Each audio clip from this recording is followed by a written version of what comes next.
பரிசுத்த நாமத்திற்கு மகிமை உண்டாவதாக. லேவி பைபிள் மினிஸ்ட்ரியின் மூலமாய் உங்களை பார்ப்பதில் மிகுந்த சந்தோஷம். கர்த்தர் உங்களை ஆசீர்வதிப்பாராக. இன்றைக்கும் நாம் தியானிக்க போகின்ற தேவ செய்தியின் தலைப்பு யாக்கோபும் ரகசிய வருகையும். ரகசிய வருகைக்கும் யாக்கோபுக்கும் என்ன சம்பந்தம் இருக்கிறது? யாக்கோபின் வாழ்க்கைக்கும் ரகசிய வருகைக்கும் என்ன சம்பந்தம் இருக்கிறது? கிறிஸ்துவுக்கும் யாக்கோபுக்கும் என்ன நிழலாட்டங்கள் இருக்கிறது என்பதை குறித்து இன்று நாம் தியானிக்க போகிறோம். எப்படிப்பட்டவர்கள் இயேசு கிறிஸ்துவின் ரகசிய வருகையில் காணப்படுவார்கள்? ரகசிய வருகையில் காணப்பட வேண்டும் என்றால் எப்படிப்பட்ட பாடுகளுக்குள் ஒருவன் செல்ல வேண்டும்?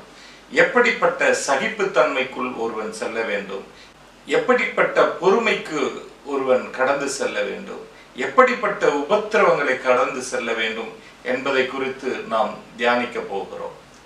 ஏனென்றால் இந்த உலகமும் நம்மை சுற்றி இருக்கிற உறவுகளும் நட்புகளும் நம்மை அவ்வளவு சீக்கிரத்தில் பரலோகத்திற்கு போக விட மாட்டார்கள்.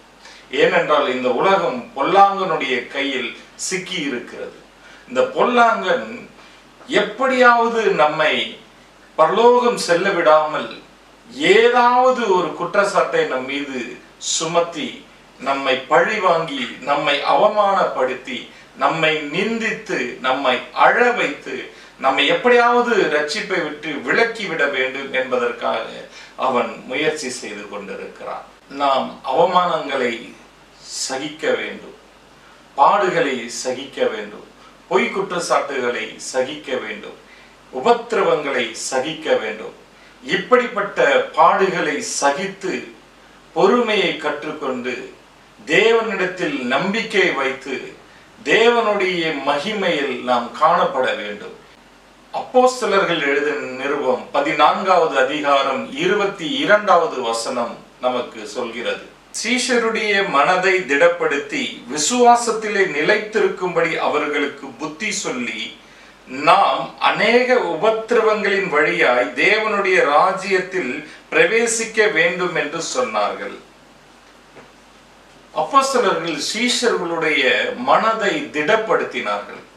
திடப்படுத்தி விசுவாசத்தில் நிலைத்திருக்கும்படி சொன்னார்கள். ஏன் அப்படி விசுவாசத்தில் நிலைத்திருக்கும்படி சொன்னார்கள்? நாம் அநேக உபத்திரவங்களின் வழியாகத்தான் தேவனுடைய ராஜ்யத்தில் பிரவேசிக்க வேண்டும். அந்த உபத்திரவங்களில் நாம் தேவனை மறுதலித்து விடக்கூடாது. அந்த பாடுகளில் நம்முடைய மாம்சம் வெளிப்பட்டு விடக்கூடாது. நாம் நீதியின் நிமித்தமாக பாடுபட்டு அவைகளை சகிக்கிறவர்களாய் இருக்க வேண்டும். இந்த உலகத்தில் நமக்கு விரோதமாய் பேசுகிறவர்கள், நமக்கு விரோதமாய் பொய்க்குற்ற சாட்டுகிறவர்கள், நமக்கு விரோதமாய் பல துன்பங்களை கொடுக்கிறவர்களை நாம் பொறுமையோடு சகித்து அவர்களிடத்தில் அன்பு கூற வேண்டும். இந்த சுபாவத்தை நாம் கிறிஸ்துவனிடத்தில் கற்றுக்கொள்ள வேண்டும் என்று தேவன் விரும்புகிறார். ஏனென்றால் அநேகரை ரட்சிக்கும்படியாக அந்த ரட்சிப்பின் அதிபதியை அவர் உபத்திரவங்களினாலே பூரணப்படுத்துவது அவருக்கு பிரியமாயிருந்தது. நமக்கு முன்பாக இந்த உலகத்திலே வந்து இயேசு கிறிஸ்து அநேக பொய் குற்றச்சாட்டுகளை சகித்தார். அநேக பாடுகளையும் நிந்தைகளையும் அவமானங்களையும் சகித்தார். அவரை அசிங்கப்படுத்தினார்கள். அவர் பிலாத்துவின் ராஜ்யத்தை திருட வந்தார் என்று, அவர் ராஜாவாக பார்க்கிறார் என்று பொய் குற்றச்சாட்டு சாட்டினார்கள். அவர் சொல்லாததை சொன்னார் என்று சொன்னார்கள். அவர் செய்யாததை செய்தார் என்று சொன்னார்கள். அவர் எல்லாவற்றையும் பொறுத்து சகித்து தன்னுடைய பொறுமையை வெளிப்படுத்தினார். அவர்கள் மேல் கோபமே படவில்லை. அவர்கள் மீது அன்பு செலுத்தினார். அதனால்தான் தேவன் அவரை எல்லாவற்றுக்கு மேலாக உயர்த்தி அவர் மரித்து உயிரோடு பரலோகத்துக்கு எழுந்து சென்றார். அதே போலவே நாமும் இயேசு கிறிஸ்துவின் அச்சு அடையாளங்களை தரித்து கொள்ள வேண்டும் என்பதற்காக இந்த உலகத்திலே தேவன் நமக்கு சில பாடுகளையும் சில அவமானங்களையும் சில நிந்தைகளையும் சில உபத்திரவங்களையும் நமக்கு அனுமதிக்கிறார். இயேசு எப்படி இவைகளை எல்லாம் வென்றாரோ அதே போல நாம் வெல்ல வேண்டும் என்று அவர் நம்மை முன்குறித்திருக்கிறார். அவர் நம்மை இந்த பாடுகளையும் உபத்திரவங்களையும் சகித்து பரலோகத்திற்கு செல்ல வேண்டும் என்பதற்காகவே அவர் நம்மை அழைத்திருக்கிறார். 1 பேதுருவின் புஸ்தகம் 2வது அதிகாரம் 19வது வசனத்தை வாசிப்போம். ஏனெனில் தேவன் மேல் பற்றுதலாய் இருக்கிற மனசாட்சியின் நிமித்தம் ஒருவன் அநியாயமாய் பாடுபட்டு உபத்திரவங்களை பொறுமையாய் சகித்தால் அதுவே பிரதியாய் இருக்கும். நாம் தேவன் மேல் பற்றுதலாய் இருக்கிற மனசாட்சியின் நிமித்தம் அநியாயமாய் பாடுபட்டால் அது நமக்கு பிரதியாய் இருக்குமா? நாம் பரலோகத்துக்கு போவதற்கு அது தகுதியான ஒரு நிலையாக காணப்படுகிறது. இதை 20வது வசனத்திலும் சொல்கிறது. 1 பேதுருவின் புஸ்தகம் 2வது அதிகாரம் 20வது வசனத்தில் பார்ப்போம். நீங்கள் குற்றம் செய்து அடிக்கப்படும் பொழுது பொறுமையோடு சகித்தால் அதனாலே என்ன கீர்த்தியுண்டு? நீங்கள் நன்மை செய்து பாடுபடும் பொழுது பொறுமையோடு சகித்தால் அதுவே தேவனுக்கு முன்பாக பிரதியாயிருக்கும்.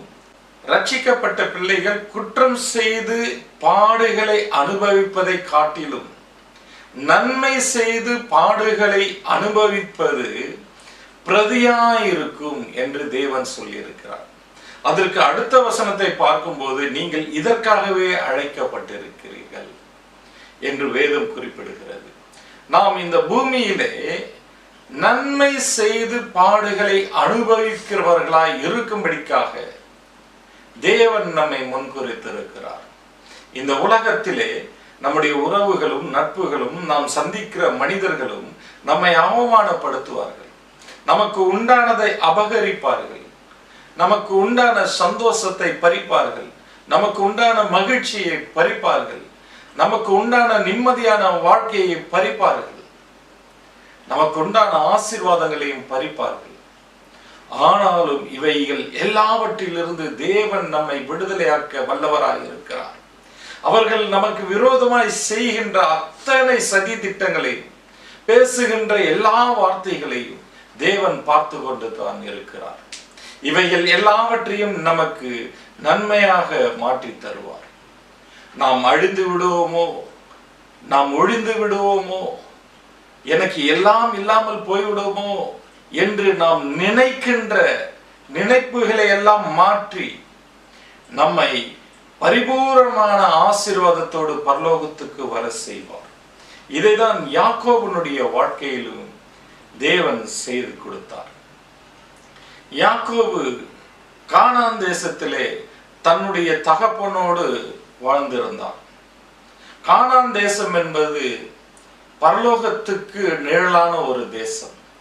அந்த கானான் தேசத்திலே அவன் தன் தகப்பனோடு வாழ்ந்திருக்கும் பொழுது அவனுடைய தகப்பன் பதான் அராமில் இருக்கின்ற உன்னுடைய சொந்தத்திற்கு போ, அங்கே போய் உன் சொந்தத்திலே ஒரு பெண்ணை திருமணம் செய்து கொள் என்று ஆசீர்வதித்து அவனை அனுப்புகிறான். இது எதை குறிக்கிறது? இந்த கானான் தேசம் என்பது பரலோகத்தை குறிக்கிறது. பதான் அராம் என்பது உலகத்தை குறிக்கிறது. பிதாவாகிய தேவன் இயேசு கிறிஸ்துவோடு கூட பரலோகத்தில் இருக்கிறார். அங்கே தன்னுடைய குமாரனை ஆசீர்வதித்து இந்த பூமிக்கு நீ போய் ஒரு மணவாட்டியை சம்பாதித்து கொள் என்று அனுப்புகிறார். எப்படி யாக்கோபு தன்னுடைய சொந்தத்திலே பெண்ணெடுக்க போனானோ அதே போல இயேசு கிறிஸ்துவும் தன் சொந்தத்திலே இந்த பூமிக்கு வந்தார். அவருக்கு சொந்தமானவர்களோ அவரை ஏற்றுக்கொள்ளவில்லை. ஏனென்றால் நாம் அவருக்குரியவர்கள். அவர் தன்னுடைய எலும்பை தேடி வந்தார். அதே போல யாக்கோபு தன்னுடைய எலும்பை தேடி தான் போனான். அங்கே லாபான் அவனை பார்த்து சொல்கிறான், நீ என் மாம்சத்தின் மாம்சமும் என் எலும்பின் எலும்புமாய் இருக்கிறாய் என்று சொல்லி அவனை அரவணைத்தான். அவனை கட்டி ஆற தழுவினான். ஆனால் இயேசு கிறிஸ்துவுக்கு தன் சொந்தம் எப்படி அவமானப்படுத்தியதோ, ஏமாற்றியதோ, அவருக்கு விரோதமாய் சதி திட்டங்களை தீட்டியதோ, அவருக்கு விரோதமாய் பொய் குற்றச்சாட்டுகளை சாட்டியதோ, அவருக்கு விரோதமாய் என்னென்ன தீமைகளை செய்ததோ, அதே போலவே யாக்கோபின் எலும்பின் எலும்பாய் இருக்கிற லாபான் யாக்கோபுக்கு விரோதமான அவ்வளவு தீமைகளை செய்தான். அவன் செய்யாததை செய்தான் என்று சொன்னான். அவன் களவாடாததை களவாடினான் என்று சொல்லி அவனிடத்தில் பறித்தான். அவன் சம்பளத்தை 10 முறை ஏமாற்றினான். அவனுக்கு உண்டான எல்லாவற்றையும் வாயில் போட்டுக் கொண்டான். அவனையும் அவன் மனைவிகளையும் அந்நியராக பாவித்தான். இப்படி அவன் பல குற்றச்சாட்டுகளை யாக்கோபின் மீது சுமத்தி உபத்திரவப்படுத்தினான். ஏன் இது நடந்தது? இது இயேசு கிறிஸ்துவின் நிழலாட்டமாக நடந்தது. இயேசு கிறிஸ்துவும் இந்த பூமிக்கு இப்படித்தான் வருவார், பெண் கொள்ள வருவார். அவர் தன்னுடைய மாம்சத்தின் மாம்சமும் தன்னுடைய எலும்பின் எலும்புமாய் இருக்கிற மணவாட்டியை தேடி வருவார். அவரை இந்த சொந்தங்கள் இப்படி அவமானப்படுத்தும், இப்படி குற்றப்படுத்தும், இப்படி அவருக்கு விரோதமாய் பொய் குற்றச்சாட்டுகளை சாட்டும், அவரை அவமானப்படுத்தும் என்பதை இந்த ஆதியாகம புஸ்தகத்தில் நிழலாட்டமாக எழுதியிருக்கிறது. அப்படி லாபான் அவனை என் எலும்பின் எலும்பு, என் மாம்சத்தின் மாம்சமாய் இருக்கிறாய், உனக்கு என்ன வேணும் கேள் என்று சொல்லும் பொழுது, நான் உன்னிடத்தில் உண்மையாக உழைக்கிறேன், உன்னுடைய மகளாகிய ராகேலை எனக்கு திருமணம் செய்து வை என்று சொல்லி அவளுக்காக தன்னுடைய இரத்தத்தை வேர்வையாக சிந்தி உழைத்தான். உழைத்து அவனை ஏமாற்றினான். இயேசு கிறிஸ்துவும் தன்னுடைய மணவாட்டிக்காக இந்த பூமியில் தன்னுடைய இரத்தத்தை வேர்வையாக சிந்தி உழைத்தார். இஸ்ரவேல் தேசமும் அவரை ஏமாற்றியது. அவருக்கு விரோதமாய் பொய் குற்றச்சாட்டுகளை சாட்டியது. இப்படி அவன் பாடுபட்டு உழைத்து பதான் அராமிலே இருக்கிற லாபான் வீட்டில் இருக்கிற பெண்களை அவன் மனைவியாக கொண்டு பிள்ளைகளை பெற்று தன்னுடைய சொந்த தேசத்துக்கு திரும்ப நினைத்தான். தன்னுடைய சொந்த தேசம் என்பது கானான் தேசம், பதான் அரம் என்பது பூமி என்று நாம் பார்த்தோம். இந்த பூமியிலிருந்து மணவாட்டியை சம்பாதித்து விட்டு பிள்ளைகளையும் பெற்றுக்கொண்டு அவன் பரலோகத்துக்கு நிழலாட்டமான கானான் தேசத்துக்கு திரும்ப நினைத்த போது தேவன் லாபான் மூலமாகவே அதை தடை செய்தார். ஏன் தடை செய்தார்? அவன் வந்த காரியம் நிறைவேறிவிட்டது. அவன் எதற்காக கானான் தேசத்திலிருந்து பதான் அரமுக்கு வந்தான்? மணவாட்டியை கொள்ளதான வந்தான், மணவாட்டியை நியமித்துக் கொள்ளதான வந்தான். அந்த காரியம் நிறைவேறிவிட்டது. பின்பு ஏன் தேவன் அவனுக்கு தடை செய்தார்? தேவன் அவனுக்கு ஒரு பாடத்தை கற்றுக் கொடுக்க விரும்புகிறார். என்ன பாடத்தை கற்றுக் கொடுக்க விரும்புகிறார்? அவன் எப்படி பாடுகளை சகிக்க வேண்டும் என்று அவனுக்கு கற்றுக் கொடுக்க விரும்புகிறார். அவனுக்கு பொறுமையை கற்றுக் கொடுக்க விரும்புகிறார். அவனுக்கு அன்பை கற்றுக் கொடுக்க விரும்புகிறார். அதற்காக லாபான் செய்கிற உபத்திரவங்களை எல்லாம் சகிக்கும்படியாக லாபான் கையில் அவனை ஒப்பு கொடுக்கிறார். எப்படி இயேசு கிறிஸ்து இந்த உலகத்திலே வந்து பாடுபடுவார், அவமதிக்கப்படுவார், குற்றச்சாட்டுப்படுவார் என்பதை அவன் வாழ்க்கையில் நிழலாட்டமாக வெளிக்காட்டும்படியாக அவனுக்கு அது நடக்க தேவன் சித்தமாயிருந்தார். ஆதியாகமம் 30வது அதிகாரம் 25வது வசனத்தை வாசிப்போம். ராகேல் யோசேப்பை பெற்ற பின்பு யாக்கோபு லாபானை நோக்கி, நான் என் ஸ்தானத்திற்கும் என் தேசத்திற்கும் போக என்னை அனுப்பிவிடும். யாக்கோபு வந்த காரியம் நிறைவேறிவிட்டது. மணவாட்டியை சம்பாதித்து விட்டான், பிள்ளைகளை பெற்று விட்டான். அவன் ஸ்தானத்திற்கு போக நினைக்கிறான், அவனுடைய தேசத்திற்கு மீண்டும் போக நினைக்கிறான். அந்த ஸ்தானத்திற்கு அவன் போக வேண்டும் என்றால் அந்த ஸ்தானத்திற்கு தகுந்த உபத்திரவங்களை இந்த பூமியிலே அவன் சகிக்க வேண்டும், பாடுகளை அவன் சகிக்க வேண்டும், அவமானங்களை அவன் சகிக்க வேண்டும். அவனுக்கு முன்பாக வைத்திருக்கிற அந்த ஸ்தானத்திற்கு போக வேண்டும் என்றால் அதற்கேற்ற உபத்திரவங்களை அவன் இந்த பூமியிலே சகிக்க வேண்டும், சந்திக்க வேண்டும். இதை தேவன் அவனுக்கு நினைவுபடுத்தினார். லாபான் அவனை போக விடாமல், நீ என்னிடத்தில் தங்கியிருந்து என்னிடத்தில் சேவகம் பண்ணு என்று சொன்னான். அவனும் அதற்கு சம்மதித்து அங்கு வேலை செய்தான். அங்கு வேலை செய்யும் பொழுது தேவன் அவன் உபத்திரவங்களை பார்த்தார். அவன் உபத்திரவங்களை பார்த்த தேவன் அவனை திடப்படுத்தினார். அவனை விசுவாசத்தில் நிலைத்திருக்க செய்து இந்த உபத்திரவங்களின் வழியாகத்தான் நீ பரலோகம் செல்ல முடியும். உன்னுடைய ஸ்தானத்திற்கு மீண்டும் திரும்ப முடியும். உன்னுடைய சொந்த தேசத்திற்கு நீ மீண்டும் திரும்ப முடியும். ஏனென்றால் இயேசு கிறிஸ்துவும் தன்னுடைய ஸ்தானத்துக்கு திரும்ப வேண்டும் என்றால் அவர் இந்த பூமியில் அவமானங்களையும் பாடுகளையும் நிந்தைகளையும் பொய் குற்றச்சாட்டுகளையும் அவர் சகிக்க வேண்டும். அவர் தன்னுடைய சுய தேசத்திற்கு திரும்ப வேண்டும் என்றால் இந்த பூமியில் பாடுபட வேண்டும். இதை யாக்கோபை கொண்டு தேவன் அவனுக்கு உணர்த்துகிறார். ஆதியாகமம் 31வது அதிகாரம் 11வது வசனத்தை வாசிப்போம். அன்றியும் தேவதூதன் ஒருவர் சொப்பனத்திலே யாக்கோபே என்றார். இதோ இருக்கிறேன் என்றார்.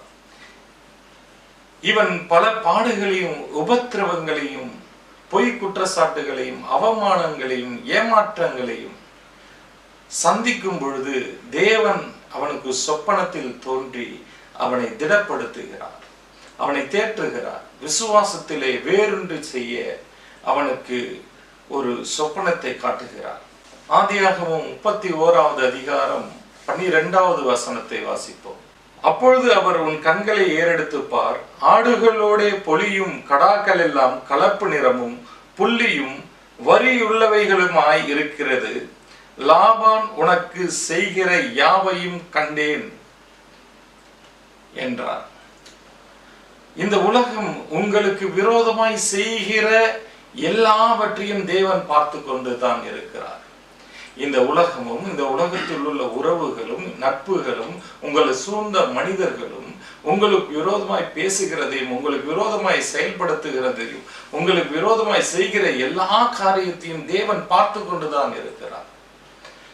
ஆனாலும் அவர் நமக்கு நினைப்பூட்டுவதெல்லாம், உனக்கு முன்பாக ஒரு ஸ்தானம் இருக்கிறது, உனக்கு முன்பாக ஒரு தேசம் இருக்கிறது. உன்னுடைய பார்வையெல்லாம் அந்த ஸ்தானத்தையும் அந்த தேசத்தையும் நோக்கி தான் இருக்க வேண்டும். இந்த மனிதர்கள் பேசுகிற பேச்சை எல்லாம் நீ காதிலே வாங்காதே. இந்த மனிதர்கள் உனக்கு செய்கிற செய்கையை எல்லாம் நீ கண்களிலும் காணாதே.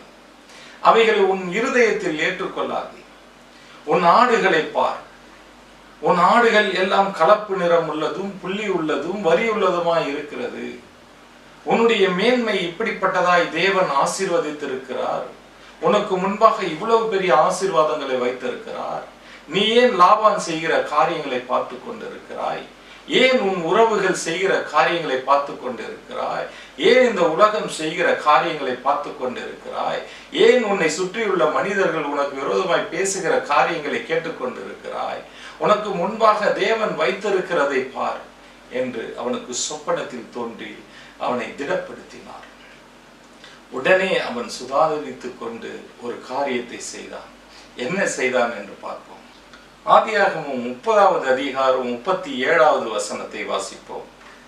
பின்பு யாக்கோபு பச்சையாய் இருக்கிற புன்னை, வாதுமை, அர்மோன் என்னும் மரங்களின் கொப்புகளை வெட்டி இடையிடையே வெண்மை தோன்றும்படி பட்டையை உரித்து, யாக்கோபு ஒரு 3 பச்சை மரங்களின் கொப்புகளை எடுத்து அவைகளை இடையிடையே வெண்மை தோன்றும்படியாக அவைகளை பட்டைகளை உரிக்கிறான். இந்த பச்சை மரங்களின் கொப்புகளின் பட்டையை அவன் உரித்து தன்னுடைய ஆடுகள் பொழிய வரும் பொழுது, தன்னுடைய ஆடுகள் தண்ணீர் குடிக்க வரும்பொழுது அந்த தொட்டியிலே அந்த மரங்களை போட்டு விடுவான். ஏன் அப்படி போட்டு விடுகிறான்? ஏன் அந்த பச்சை மரத்தை அவன் பட்டை சீவுகிறான்? இந்த பச்சை மரம் தான் இயேசு கிறிஸ்து. இயேசு கிறிஸ்து சொல்கிறார், லூக்கா எழுதின சுவிசேஷம் 23வது அதிகாரம் 31வது வசனம், பச்சை மரத்திற்கு இவைகளை செய்தார்கள். பச்சை மரம் என்றால் இயேசு கிறிஸ்துவை குறிக்கிறது. இயேசு கிறிஸ்துவை வாரினால் அடித்து அவருடைய தோலை சீவினார்கள். எப்படி அந்த புன்னை, வாதுமை, அர்மோன் மரத்தின் கொப்புகளிலே வெள்ளை நிறம் வெளிப்பட்டதோ அதே போல அவருடைய தோளிலே சதையும் மாம்சத்தையும் தோலையும் பிச்சு எடுக்கும் பொழுது அவருடைய எலும்பு வெளியே தெரிந்தது. இயேசு கிறிஸ்துவை இப்படி அடிப்பார்கள், இப்படி பாடுபடுத்துவார்கள். இவைகள் எல்லாம் அவர் சகிப்பார், பொறுமையாய் இருப்பார், அன்பாய் இருப்பார். அதை நீ பார் என்று சொப்பனத்திலே தேவன் அவனுக்கு விளக்கி காண்பித்தார். இயேசு கிறிஸ்துவை போல நீ மாற வேண்டும். இயேசு கிறிஸ்துவின் அச்சு அடையாளங்களை நீ தரித்து கொள்ள வேண்டும். உன்னுடைய பிள்ளைகளுக்கும் உன்னுடைய மனைவிகளுக்கும் உன்னுடைய ஆடுகளுக்கும் இயேசு கிறிஸ்துவின் அச்சு அடையாளங்களை நீ சொல்லிக் கொடுக்க வேண்டும். அவைகளின் கண்களுக்கு முன்பாக சிலுவையில் அறையப்பட்ட இயேசு கிறிஸ்துவை நீ நிறுத்து என்று தேவன் அவனுக்கு சொப்பனத்தில் வெளிப்படுத்தினார்.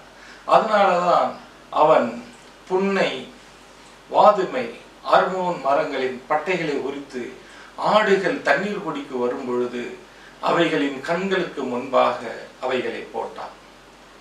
அவைகளை பார்க்கிற ஆடுகள் குட்டிகளை போடும் பொழுது எப்படி அந்த மரத்தின் பட்டை இருந்ததோ அதே போல கலப்பு நிறம் உள்ளதும் வரி உள்ளதும் புள்ளி உள்ளதுமாய் அந்த குட்டிகள் காணப்பட்டது. அது எதை குறிக்கிறது? சபையை குறிக்கிறது. சபையிலே சிலுவையில் அறையப்பட்ட இயேசு கிறிஸ்துவை ஆடுகளின் கண்களுக்கு முன்பாக காட்ட வேண்டும்.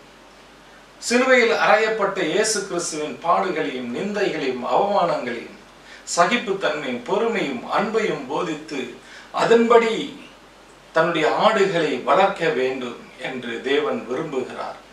அந்த ஆடுகள் அச்சு அடையாளங்களை தரித்து கொள்ள வேண்டும். கிறிஸ்துவின் அச்சு அடையாளங்களை தரித்து கொள்ள வேண்டும். அப்போதுதான் இந்த உலகம் எவ்வளவு மோசம் போக்கினாலும் நாம் மோசம் போகாதவர்களாய் காணப்படுவோம். இதைதான் பவுல் நமக்கு போதிக்கிறார். கலாத்தியர் 6வது அதிகாரம் 17வது வசனத்தை வாசிப்போம் என்றால், இயேசு கிறிஸ்துவின் அச்சு அடையாளங்களை என்னுடைய சரீரத்தில் நான் தரித்திருக்கிறேன் என்று சொன்னான். அவன் அநேகருக்கு சத்தியத்தை போதித்தவனாய் காணப்பட்டாலும் அந்த சத்தியத்தை போதிப்பதற்கு முன்பாக இயேசு கிறிஸ்துவின் சரீரத்தில் உள்ள அச்சு அடையாளங்களை தன்னுடைய சரீரத்திலே அவன் தரித்திருந்தான். தரித்திருந்து கலாத்தியர் 3வது அதிகாரம் 1வது வசனத்தை வாசிக்கும் பொழுது கலாத்தியர் சபைக்கு அவன் சொல்கிறான், புத்தியில்லாத கலாத்தியரே, சிலுவையில் அறையப்பட்ட இயேசு கிறிஸ்து உங்கள் கண்களுக்கு முன்பாக பிரத்யட்சமாய் வெளிப்படுத்தப்பட்டிருந்தாரே என்று போதிக்கிறான். அவன் இயேசு கிறிஸ்துவின் அச்சு அடையாளங்களை தான் தரித்து கொண்டவனாயிருந்தான். அவன் மற்ற விசுவாசிகளுக்கு சிலுவையில் அறையப்பட்ட இயேசு கிறிஸ்துவை கண்களுக்கு முன்பாக நிறுத்தினான். இதுதான் யாக்கோபும் சிலுவையில் அறையப்பட போகிற இயேசு கிறிஸ்துவை தன்னுடைய ஆடுகளின் கண்களுக்கு முன்பாக நிறுத்தினான். இப்பொழுது அந்த தொட்டியில் உள்ள மரப்பட்டைகளை தோலை பார்த்து வளர்ந்த அந்த ஆட்டுக்குட்டிகள் அப்படியே அது அச்சு அடையாளங்களை தரித்து கொண்டு பிறந்த உடனே தேவன் நீ புறப்பட்டு வா என்று அழைக்கிறார். ஆதியாகமம் 31வது அதிகாரம் 13வது வசனத்தை வாசிப்போம். நீ தூணுக்கு அபிஷேகம் செய்து எனக்கு ஒரு பொருத்தனை பண்ணின பெத்தேலிலே உனக்கு தரிசனமான தேவன் நானே. இப்பொழுது நீ எழுந்து இந்த தேசத்தை விட்டு புறப்பட்டு உன் இனத்தார் இருக்கிற தேசத்திற்கு திரும்பி போ என்று சொன்னார். எப்பொழுது அவன் இனத்தார் இருக்கிற தேசத்திற்கு திரும்பி போக சொன்னார்? அவன் கிறிஸ்துவின் அச்சு அடையாளங்களை தரித்து கொண்ட பிறகு அவனுடைய மனைவிகள், அவனுடைய பிள்ளைகள், அவனுடைய ஆடுகள் எல்லாம் அந்த பட்டை தோல் உரிக்கப்பட்ட அந்த மரத்தினுடைய அச்சு அடையாளங்களை தரித்து கொண்ட பிறகுதான் அவர் பரலோகத்திற்கு திரும்பி வா என்று சொல்கிறார். அப்படியானால் நாம் இயேசு கிறிஸ்துவின் வருகையில காணப்பட வேண்டும் என்றால், நாம் நம்முடைய சுய தேசத்துக்கு திரும்பி போக வேண்டும் என்றால், பட்டை தோல் உரிக்கப்பட்ட அந்த இயேசு கிறிஸ்துவை நாம் பார்த்து, அவருடைய உபத்திரவங்களை பார்த்து, அவருடைய சகிப்புத்தன்மையை பார்த்து, அவருடைய பொறுமையை பார்த்து, அவருடைய அவமானங்களை பார்த்து, அவருடைய நிந்தைகளை பார்த்து, அவருடைய போராட்டங்களை பார்த்து, அவருடைய பொய் குற்றச்சாட்டுகளை நாம் பார்த்து, அவைகளை நம்முடைய சரீரத்திலே அச்சு அடையாளங்களாக தரித்து கொண்டு கிறிஸ்துவை போல மாறினால் மட்டுமே அவர் நம்மை பரலோகத்துக்கு அழைத்து செல்வார். அப்படி அழைத்து சென்ற அவர்கள் எப்படி போனார்கள்? ஆதியாகமம் 31வது அதிகாரம் 20வது வசனத்தை வாசிப்போம்.